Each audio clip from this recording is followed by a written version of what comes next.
and welcome to BlackCanvas.net's very first art lesson. My name is Angela Stout of Paintings by AKS, and I have been an art teacher for about 12 years now, and I teach the very basics to beginners of all kinds of art. We're going to focus on abstract art for black canvas, but the very, very basics are true of all the arts, all forms of art. So we're going to talk about, first of all, color. One of the main tools that we use to learn about color is the color wheel. Of course, we know that the color wheel is made up of primary colors, which you learned in elementary school as blue, yellow, and red. Those secondary colors, which we also know as green, purple, and orange. But there's one that you might not really be familiar with. It's called tertiary. Tertiary comes from the Latin meaning three. You mix three different colors to get a tertiary color. For instance, you mix blue, 1 part blue, 2 parts green, and you get green-blue. You take 1 part blue and 1 part green, you get blue-green. You take 1 part orange and 1 part yellow, you get yellow-orange. If you take, of course, you're talking about 1 part yellow, but you're also talking about 1 part yellow, and orange is another part yellow, and red. So we've taken 2 parts yellow and 1 part red, and we've created yellow-orange. Now, there are so many different names for things.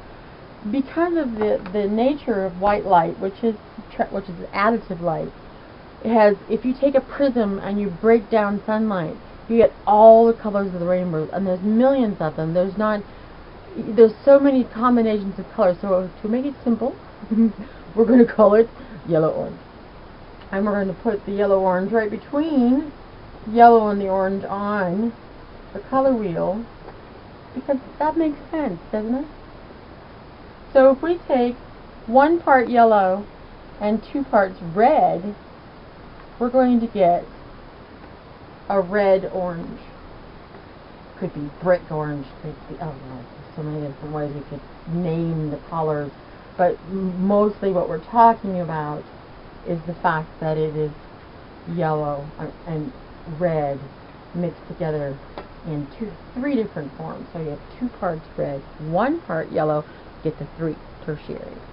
So that is the tertiary colors. You see color because the white light hits the blue, and this pigment in the blue absorbs up all the colors of that rainbow except for blue, which bounces off and hits our eyes, and we see blue.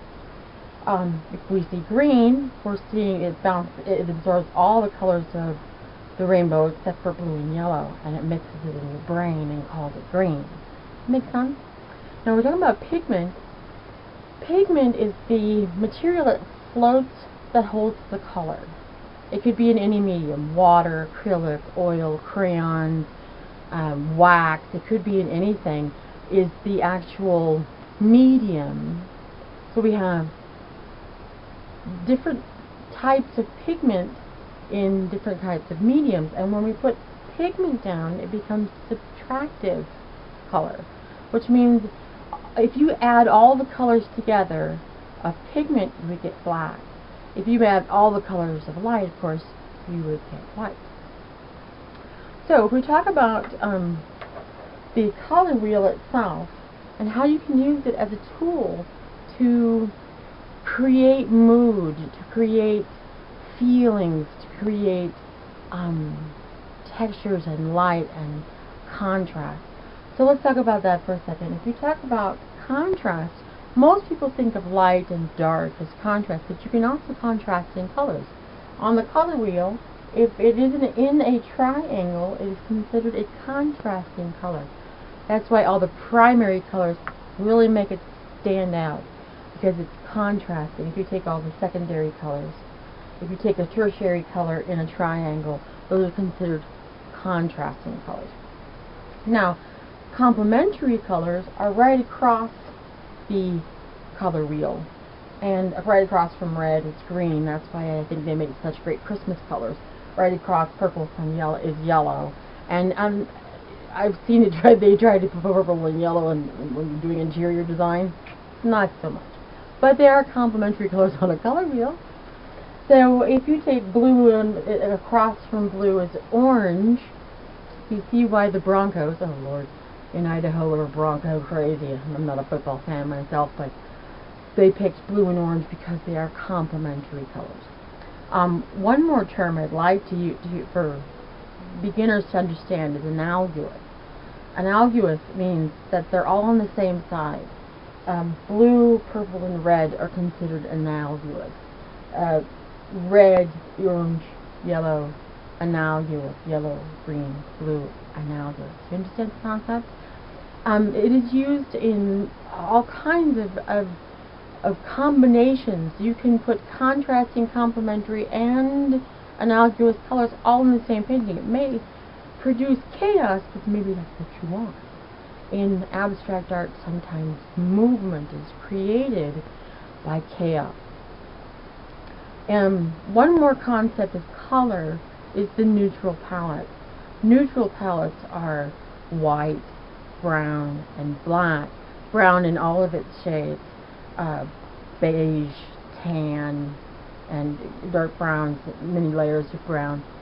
And also gold and silver are considered neutral, though a very bright and vibrant contrasting color.